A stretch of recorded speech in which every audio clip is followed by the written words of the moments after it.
Hello everyone, welcome to our current affairs based discussion program. मेरा नाम प्रियांशु है और इस डिस्कशन प्रोग्राम में हम लोग इम्पॉर्टेंट करंट अफेयर्स से जुड़े हुए न्यूज़ को लेते हैं जो कि आपके यूपीएससी, स्टेट पीसीएस और डिफरेंट कॉम्पिटिटिव एग्जाम्स के लिए इम्पॉर्टेंट हो सकते हैं। आज जो हम लोगों ने केस स्टडी लिया है, हम लोग केस स्टडी पर भी चर्चा करते हैं जो इम्पॉर्टेंट करंट इवेंट्स हैं जो कि यूपीएससी के जीएस मेंस पेपर में पेपर 4 में आपसे पूछे जा सकते हैं केस स्टडी के रूप में। आज जो हम लोगों ने केस स्टडी के रूप में लिया है, अभी आने वाले कुछ दिनों में एक बुक रिलीज होने वाली है। ये किताब एक ex IPS officer Meeran Chadha Borwankar के द्वारा लिखी गई है, जिसमें उन्होंने अपने लंबे आईपीएस सर्विस के दौरान, करियर के दौरान अपने अनुभवों को शेयर किया है। तो इसमें उनके अपने लाइफ के, अपने करियर के कई सारे जो एक्सपीरियंसेस रहे उनके एक पुलिस ऑफिसर के रूप में, उसको इस बुक में लिखा है, दर्ज किया है।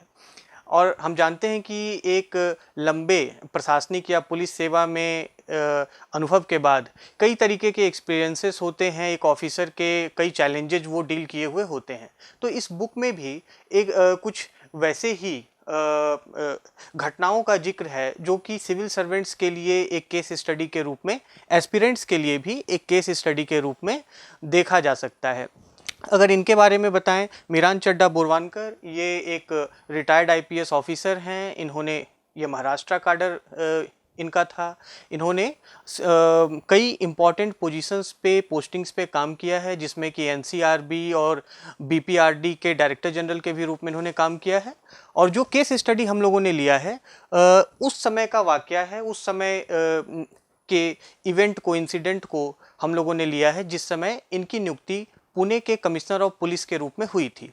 ओके, तो उसमें इन्होंने तत्कालीन जो डिस्ट्रिक्ट गार्जियन मिनिस्टर थे, डिस्ट्रिक्ट मिनिस्टर या फिर डिस्ट्रिक्ट इंचार्ज मिनिस्टर उस समय के पुणे डिस्ट्रिक्ट के, उनके ऊपर इन्होंने गंभीर आरोप लगाया, एलिगेशंस लगाया है अपनी इस पुस्तक में।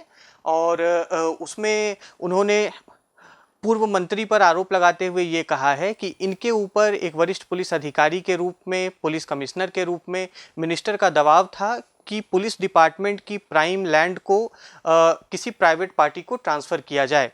तो ये एलिगेशन रिटायर्ड आईपीएस ऑफिसर ने अपनी बुक में फॉर्मर मिनिस्टर, जो कि वर्तमान में महाराष्ट्र के डिप्टी सीएम भी हैं, उनके ऊपर लगाया है। तो ये पॉलिटिशियन और ब्यूरोक्रेट के रिलेशनशिप, सिविल सर्वेंट को किस तरीके के प्रेशर कंडीशन में काम करना पड़ता है, उनके ऊपर कितने तरीके के पॉलिटिकल प्रेशर्स होते हैं, इस केस स्टडी में हमें देखने को मिलेगा। और एग्ज़ाम में अगर आपसे ऐसे केस स्टडी बना के पूछे जाएँ, जिसकी अभी हम विस्तार से चर्चा करेंगे केस पर, अगर एग्ज़ाम में पूछा जाता है तो आप उसे कैसे हैंडल करेंगे, उसके बारे में हम देखेंगे।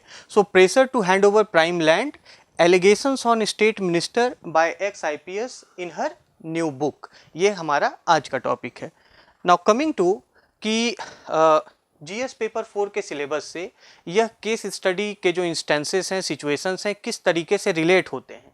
तो अगर हम देखें कि प्राइवेट पब्लिक रिलेशनशिप्स में इथिक्स किस तरीके से प्ले आउट करता है, उससे यह केस जुड़ा हुआ है।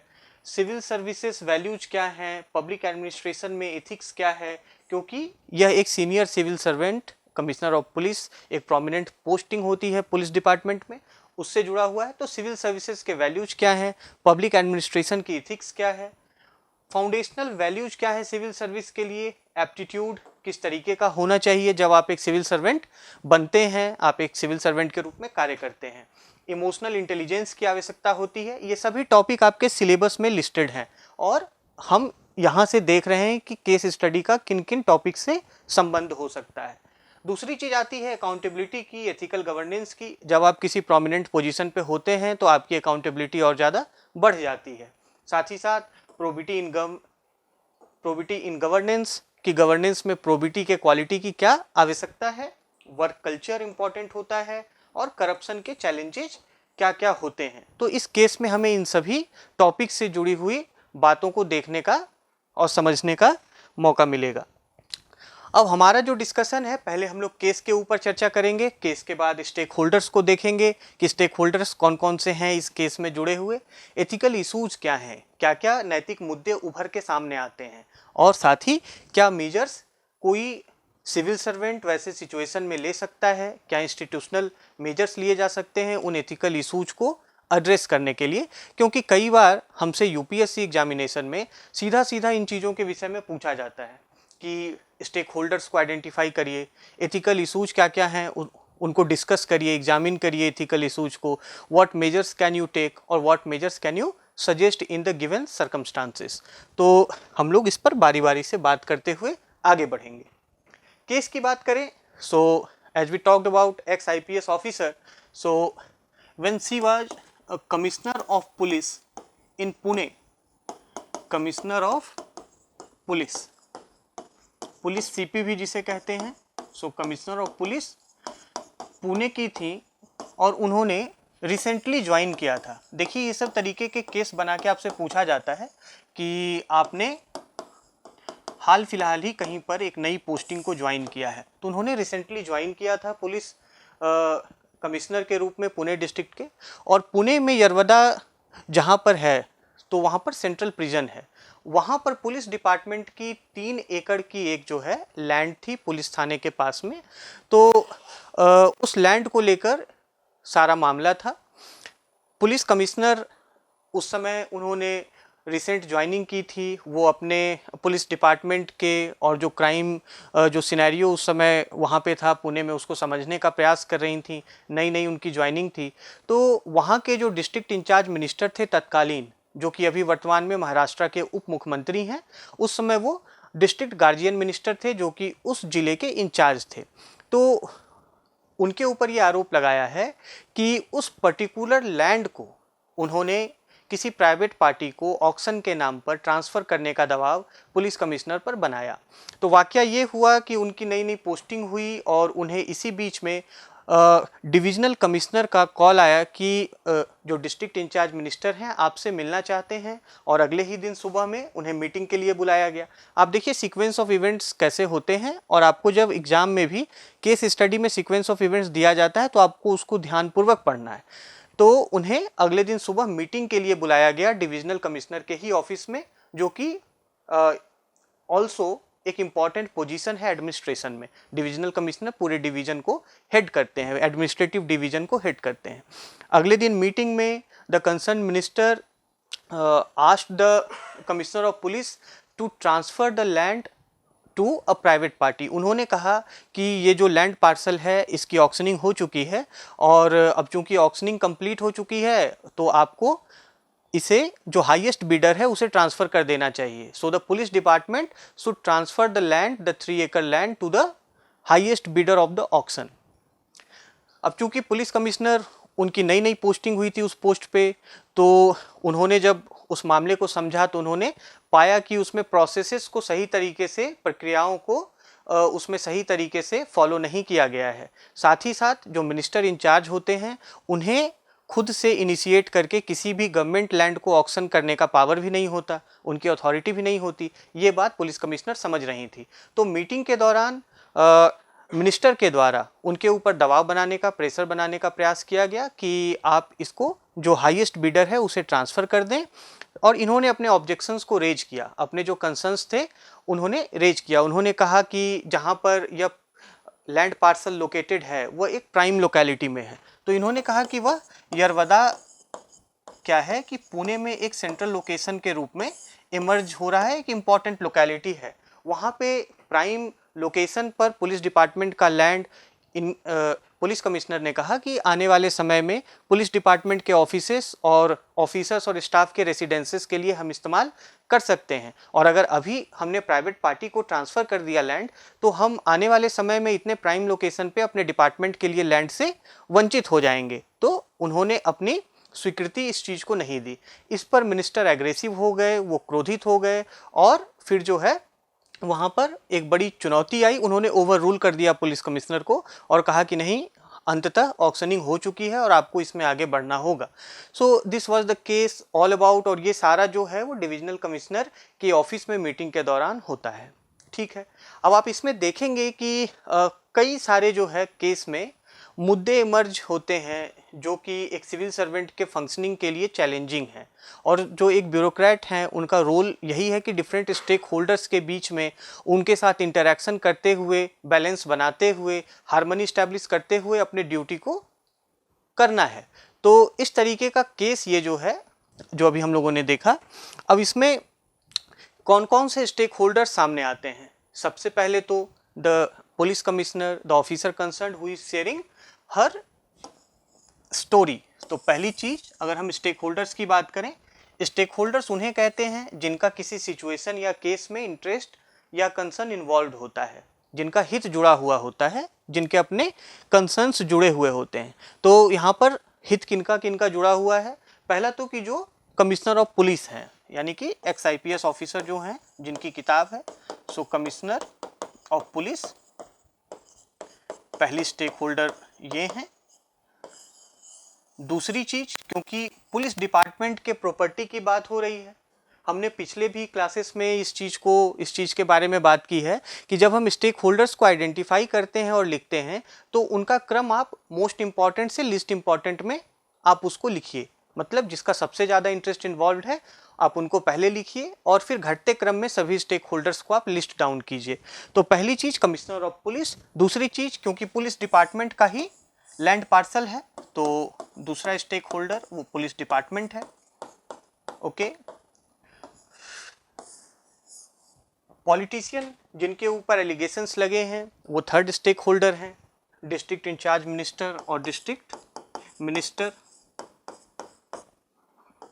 मिनिस्टर। ये ध्यान रखना होगा कि ये वाकया 2010 का है, जैसा कि पुस्तक में उल्लेख किया गया है। ये वर्तमान का वाकया नहीं है, 2010 का मामला है। तो जो सभी इसमें डिस्ट्रिक्ट मिनिस्टर या कमिश्नर ऑफ पुलिस थे वे तत्कालीन थे उस समय के। तो डिस्ट्रिक्ट मिनिस्टर हो गया। उसके बाद हम देखें कि अब चूंकि हाईएस्ट बीडर को एक प्राइवेट पार्टी को ट्रांसफ़र करने की बात हो रही है, तो ऑक्शन अगर कोई हुआ होगा और उसमें नंबर ऑफ पार्टीज़ ने बिड किया होगा, तो जो भी उसमें बिडर्स हैं वो भी एक स्टेक होल्डर हैं फिर, है ना। बिडर्स भी स्टेक होल्डर हैं।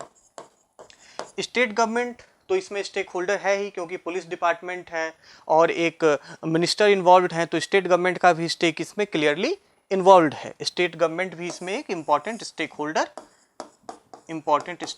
है, स्टेट गवर्नमेंट। उसके बाद हमने देखा कि चूंकि इस पूरे मामले में डिविजनल कमिश्नर की भी सुपरविजन है, उनके सुपरविजन में सारा ये कन्वर्सेशन मीटिंग सारी हो रही हैं और उनकी भी इसमें भूमिका है। तो डिविजनल कमिश्नर जो हैं वो भी एक इम्पॉर्टेंट स्टेक होल्डर इस केस में बन जाते हैं, डिविजनल कमिश्नर। अब देखें कि हमने लगभग 5-6 इंपॉर्टेंट स्टेक होल्डर्स को लिस्ट आउट कर लिया है।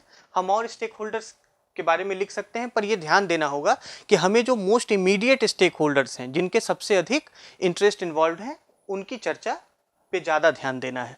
तो स्टेक होल्डर्स की बात, अब हम आगे बढ़ें। पूरे केस में जो सबसे इम्पॉर्टेंट जो बात आती है एथिकल इशूज को आइडेंटिफाई करने की।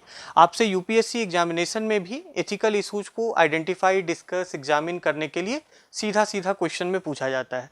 तो इस केस में एथिकल इशूज क्या क्या हैं, क्या क्या एथिकल इशूज आपको इस केस से इमर्ज होते हैं?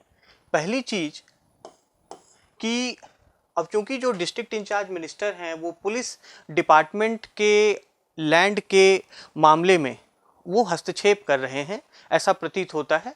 तो it is directly political interference in the actions of और the working of civil servant या पॉलिटिकल इंटरफेरेंस इन ब्यूरोक्रेसी। तो पहला जो एथिकल इशू सामने आता है वो है सिविल सर्वेंट्स के ऑफिशियल ड्यूटीज़ में, कार्यों में पॉलिटिकल इंटरफेरेंस। अगर हम ब्रॉडर कंटेक्स्ट में कहें तो यह ब्यूरोक्रेसी में पॉलिटिकल इंटरफेरेंस के समान है, राजनीतिक हस्तक्षेप के समान है। किस प्रकार से समान है? अब चूंकि पुलिस डिपार्टमेंट का लैंड है तो उसके संबंध में जो निर्णय लेना चाहिए उसमें प्राइमरी जो डिसीजन मेकिंग है वो पुलिस डिपार्टमेंट की और राज्य सरकार की होनी चाहिए, है ना। तो उसमें डिस्ट्रिक्ट इंचार्ज मिनिस्टर खुद से इनिशिएटिव लेके और उसके ऑक्शन प्रोसेस को आगे बढ़ा रहे हैं, तो वो पॉलिटिकल इंटरफेरेंस के दायरे में आता है। दूसरी चीज़ है कि पॉलिटिकल इंटरफेरेंस के अलावा आप देखें कि जो डिस्ट्रिक्ट इंचार्ज मिनिस्टर्स होते हैं वे उनके पास यह अथॉरिटी नहीं होती कि वे पब्लिक प्रॉपर्टी को या स्टेट गवर्नमेंट के लैंड को, किसी गवर्नमेंट डिपार्टमेंट के लैंड को ऑक्शन करने की मंजूरी दे दें। ओके, तो यह सीधा सीधा अथॉरिटी का और ऑफिशियल पोजीशन का मिसयूज है, जो कि करप्शन के भी दायरे में आता है। तो दूसरा जो एथिकल इसमें मुद्दा है वो है करप्शन का, और करप्शन का किस तरीके से, तो misuse of political office, misuse of political office, और दूसरी बात है abuse of authority. Abuse of authority किस प्रकार से कि अब उनके पास अथॉरिटी थी कि वह कमिश्नर ऑफ पुलिस को बुलाकर उनके ऊपर उनके साथ वो गवर्नमेंट लैंड के ट्रांसफ़र की बात कर सकते थे। उनकी अथॉरिटी थी कि वो ऑफिशियल एग्जीक्यूटिव को वो कमांड या डायरेक्शन दे सकते थे, पर उसका उन्होंने बट ऐसा अपीयर होता है इस मामले में कि उन्होंने उस अथॉरिटी को एब्यूज किया। किस तरीके से किया, उनके ऊपर दबाव बनाया। पूरे प्रोसेस में ट्रांसपेरेंसी नहीं दिखती है, और चूंकि जो कमिश्नर ऑफ पुलिस हैं उन्होंने भी अपना ऑब्जर्वेशन दिया कि उनके अनुसार जो प्रोसेस है वो उन्हें ट्रांसपेरेंट नहीं लगा, सही नहीं लगा, तो माना जाए कि जो मिनिस्टर हैं उन्होंने अपने ऑफिशियल पोजीशन का, अपनी अथॉरिटी का एब्यूज भी किया है। ये इसमें जो इम्पॉर्टेंट एथिकल इशूज हैं, जो दूसरा इम्पॉर्टेंट एथिकल इशू है वो है। तीसरी बात ये सामने आती है कि पूरे जो गवर्नमेंट सिस्टम का एक डेमोक्रेसी में अल्टीमेट ऑब्जेक्टिव क्या होता है, पब्लिक वेलफेयर या पब्लिक इंटरेस्ट होता है ना। Public interest is the highest और ultimate objective of any democratic government. तो हम देखें कि यहाँ पर पब्लिक इंटरेस्ट किससे सर्व हो रहा है। पब्लिक इंटरेस्ट सर्व हो रहा है कि अगर जो स्टेट गवर्नमेंट की प्रॉपर्टी है उसका सही तरीके से, पहले तो जो जिनके अंतर्गत, जिनके मातहत आती है, पुलिस डिपार्टमेंट के अंतर्गत आती है, तो उनके इस्तेमाल के लिए काम आए। अगर स्टेट गवर्नमेंट को लगता है कि इसका और बेहतर यूटिलाइजेशन किया जा सकता है तो वो ऑक्शन उसके लिए कर सकती है। लेकिन पब्लिक इंटरेस्ट ये है कि उसमें जो पुलिस डिपार्टमेंट के लिए वो ज़मीन ज़्यादा कारगर हो सकती है, ना कि उसे ऑक्शन करके किसी प्राइम लैंड को, प्राइवेट प्रॉपर्टी को दे दिया जाए, जो कि बाद में जहाँ पर सरकारी डिपार्टमेंट नहीं उसको एक्सपेंड किए जा सकें। तो तीसरा एथिकल इशू इसमें यह आता है कि यहाँ पर आप देखेंगे पब्लिक इंटरेस्ट के ऊपर पर्सनल प्राइवेट इंटरेस्ट को प्रायोरिटी दी जा रही है। तीसरा क्या है कि priority of private interest. Private interest किस तरीके से कि जो हाईएस्ट बीडर है वो एक प्राइवेट पार्टी है। मिनिस्टर ने कहा कि ऑक्शन प्रक्रिया हो चुकी है, जो प्राइवेट बीडर है, हाईएस्ट बीडर है, आप उसको लैंड ट्रांसफर कर दीजिए।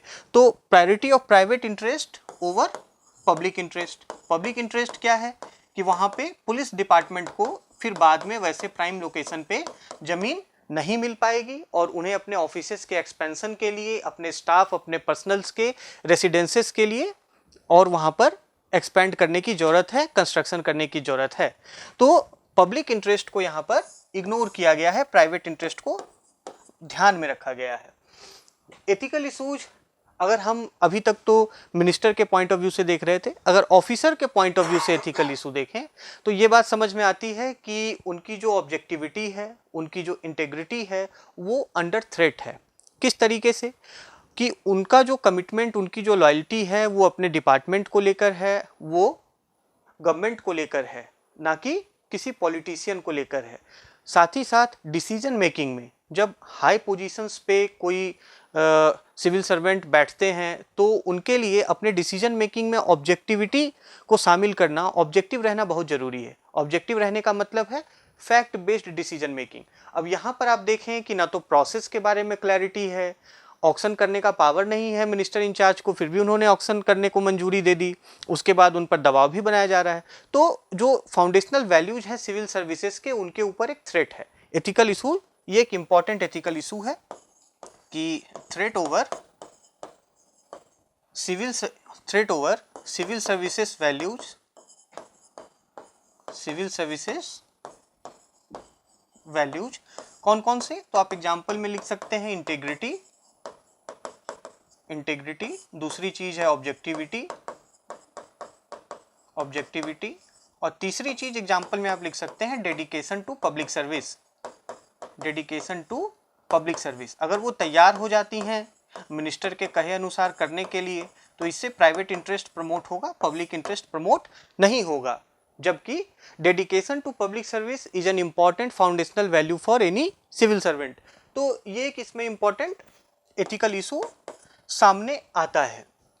दूसरी चीज है कि हम पब्लिक रिसोर्सेज को किस तरीके से यूटिलाइज करते हैं, और जो लोग उसके यूटिलाइजेशन के लिए अकाउंटेबल हैं वो उसको किस तरीके से पब्लिक के ट्रस्टी के रूप में उसका इस्तेमाल करते हैं। सो अकाउंटेबिलिटी भी इसमें एक इम्पॉर्टेंट एथिकल इशू है। और अब चूंकि पुलिस कमिश्नर वो उस समय की थी, और अगर उन्होंने फैसला कर लिया होता कि ज़मीन दे दी जाए और बाद में पूरा मामला सामने आता, फिर उसमें कानूनी प्रक्रिया होती, जांच होता, तो उनकी जवाबदेहिता उसमें शामिल होती। So accountability also of the police officer is under threat. Okay, तो हम ये कह सकते हैं कि अकाउंटेबिलिटी भी जो है वह थ्रेटेन हो रहा है, उनकी जो जवाबदेहिता है वो भी थ्रेटेन हो रही है, क्योंकि उन्हें दबाव में काम करने के लिए फोर्स किया जा रहा है। Accountability threatened. इम्पॉर्टेंट बात है दूसरी चीज़ कि जो पॉलिटिशियंस और ब्यूरोक्रेट्स के बीच में एक जो रिलेशनशिप होना चाहिए वो कॉर्डियल होना चाहिए। Despite that bureaucrats they take commands from the political executive, इसके बावजूद भी उनके बीच में रिलेशनशिप जो है वो कॉर्डियल होना चाहिए। ये भी देखें कि इस पूरे केस में और भी सीनियर ऑफिसर्स इन्वॉल्व हैं। जो डिविजनल कमिश्नर उस समय के थे वो भी इसमें शामिल थे, उनकी भी उनके सुपरविजन में सारी गतिविधियां हो रही थी।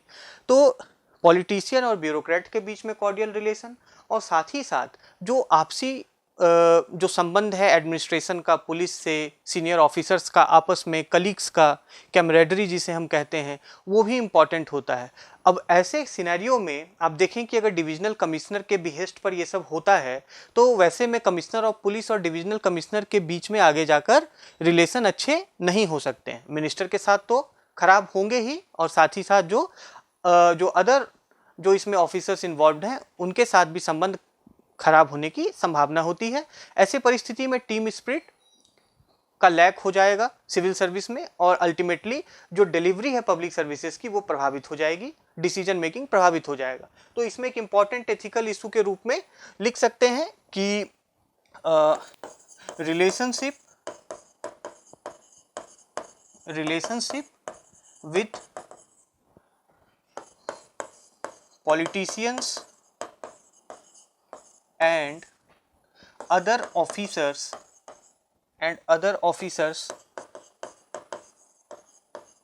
may get impacted। ये किसमें नैतिक मुद्दा है। पुलिस ऑफिसर के ही पर्सपेक्टिव से अगर हम लोग देखें कि कमिश्नर के लिए अब चूंकि जो डिस्ट्रिक्ट इंचार्ज मिनिस्टर हैं उनके आदेश को मानना उनके लिए एक अनुशासन का भी मुद्दा बन जाता है ना। तो इसमें कहीं ना कहीं डिसिप्लिन का भी मैटर जुड़ा हुआ है, और अगर कहा जाए कि पॉलिटिकल एग्जीक्यूटिव के कमांड्स को सिविल सर्वेंट्स मानने से मना कर दें तो वो इनडिसिप्लिन का भी मैटर है। तो आप इसमें एक एथिकल इशू के रूप में इनडिसिप्लिन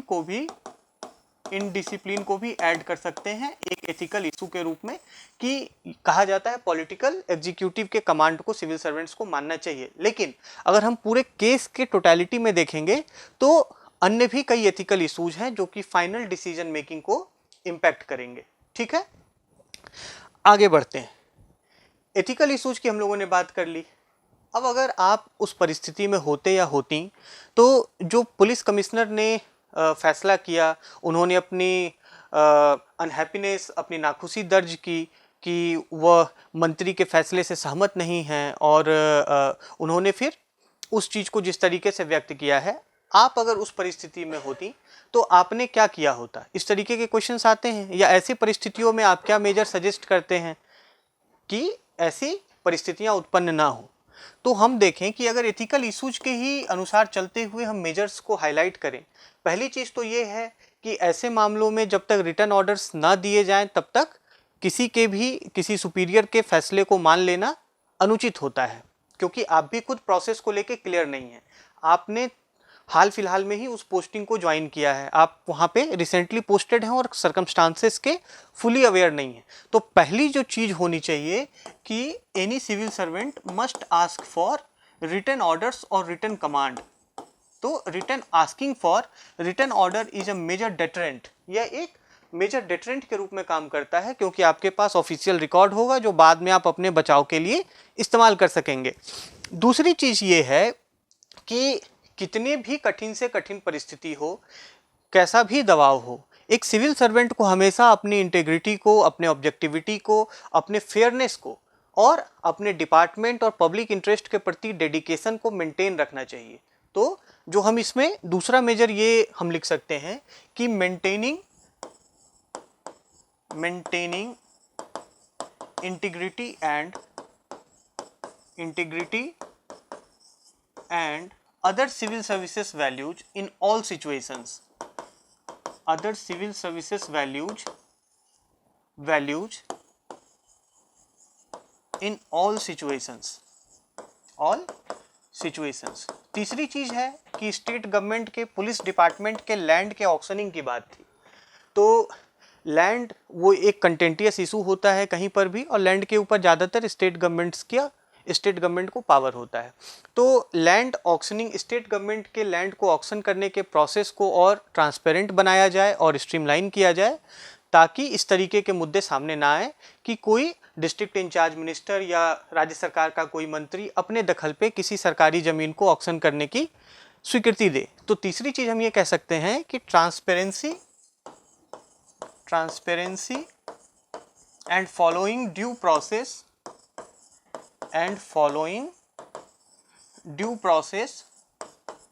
in auctioning of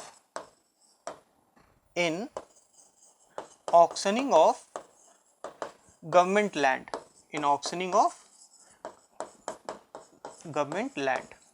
अब इस केस से जो इमीडिएट जो जुड़े हुए मेजर्स थे उसकी हमने चर्चा की।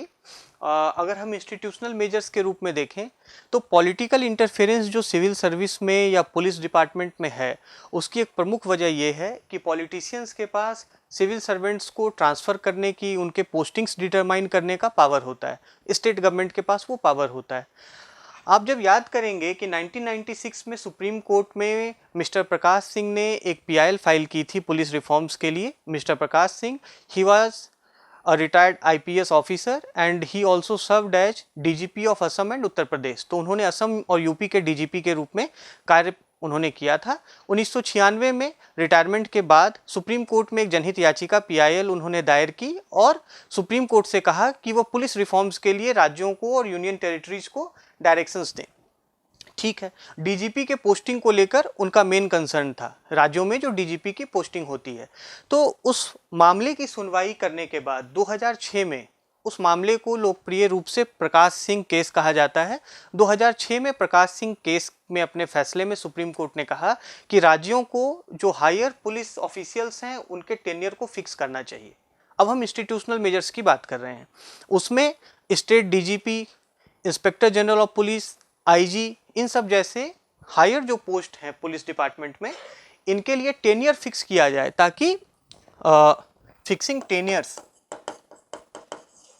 टेन्योर फिक्स किया जाए ताकि पॉलिटिकल इंटरफेरेंस को मिनिमाइज किया जा सके और पुलिस ऑफिसर्स फियरलेसली अपने काम को एक इम्पार्शियल ऑब्जेक्टिव मैनर में कर सकें।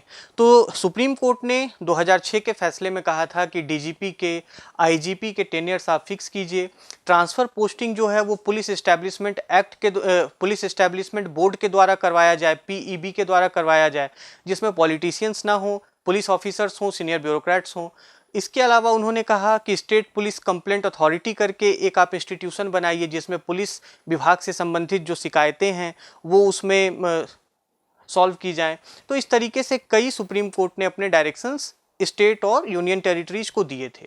अब अगर हम इंस्टीट्यूशनल मेजर्स की बात करते हैं तो उसमें हम देखेंगे कि महाराष्ट्र सरकार ने 2014 में Maharashtra police amendment and continuance act करके एक कानून लाया 2014 में। उसमें सुप्रीम कोर्ट के इन डायरेक्टिव्स को शामिल भी किया गया। अब चूंकि केस ये महाराष्ट्र का है, इसीलिए उस कानून का रेफरेंस यहाँ पर इम्पॉर्टेंट है। तो महाराष्ट्र के अमेंडमेंट एक्ट में महाराष्ट्र के उस अमेंडमेंट एक्ट 2014 में पुलिस इस्टेब्लिशमेंट बोर्ड की बात होने के बावजूद भी वहाँ पर पॉलिटिकल इंटरफेरेंस अभी भी बना हुआ है। उसका क्या प्रॉब्लम है कि पॉलिटिकल इंटरफेरेंस इस कारण से बना हुआ है क्योंकि पुलिस इस्टेब्लिशमेंट बोर्ड में जो अधिकारी होते हैं उन्हें पहले से ही ये संकेत दे दिया जाता है कि राज्य सरकार किस अधिकारी की ट्रांसफ़र और पोस्टिंग कहाँ पर करना चाहती है। वो इनफॉर्मल होता है, वो उनको कोई ऑफिशियल तरीके से नहीं बताया जाता, इनडायरेक्टली उनको इंडिकेट कर दिया जाता है और अंततः पोस्टिंग या ट्रांसफ़र राज्य सरकार के पसंदीदा अधिकारी की ही होती है, पुलिस इस्टेब्लिशमेंट बोर्ड के द्वारा भी। तो सुप्रीम कोर्ट के डायरेक्टिव को भी बाईपास करते हुए इस तरीके के मतलब कि सिस्टम्स डेवलप कर लिए गए हैं जो कि सुप्रीम कोर्ट के डायरेक्टिव्स को डिफीट करते हैं। तो इंस्टीट्यूशनल मेजर्स में हम ये बात करें कि जो आईजीपी लेवल के ऑफिसर्स हैं या जो सीनियर पुलिस ऑफिसर्स हैं उनके टेन्योर फिक्सेशन को लेकर खासकर जो है वैसे पुलिस एक्ट्स में चेंजेस लाए जाएं। साथ ही साथ पुलिस इस्टेब्लिशमेंट बोर्ड को और ज़्यादा पॉलिटिकल इंसुलेशन मिले, पॉलिटिकल इंटरफेरेंस से और ज़्यादा उन्हें इंसुलेट किया जाए ताकि किसी तरीके का पॉलिटिकल इंटरफेरेंस ना हो सके। तो इंस्टीट्यूशनल मेजर्स में हम इन चीज़ों की बात कर सकते हैं इस केस के अंतर्गत। तो हमने इस पूरे केस को डिटेल में देखा और हमने समझने का प्रयास किया विभिन्न नैतिक मुद्दों को, स्टेक होल्डर्स को क्या मेजर्स लिए जा सकते हैं। मेजर्स के भी केस में आप ये ध्यान रखिएगा, जब भी आप सुझाव दें या आपसे ये पूछा जाए कि इस परिस्थिति में आप क्या कर सकते थे, तो ध्यान रखना है कि जो इमीडिएट एक्शंस हैं, इंपॉर्टेंट एक्शंस हैं, उनको पहले लिखना है और उसी क्रम में हमें आगे बढ़ते जाना है। ठीक है, शॉर्ट टर्म मेजर्स भी लिखने हैं, लॉन्ग टर्म मेजर्स भी लिखने हैं। आपका इस क्लास से जुड़ने के लिए धन्यवाद। हम इस तरह के केस स्टडीज को लगातार आपके सामने लेकर आते रहते हैं। इसके संबंध में आप अपने सुझाव हमें ज़रूर कमेंट्स में लिखें, हमें बताएं। आपका बहुत बहुत धन्यवाद। Thank you.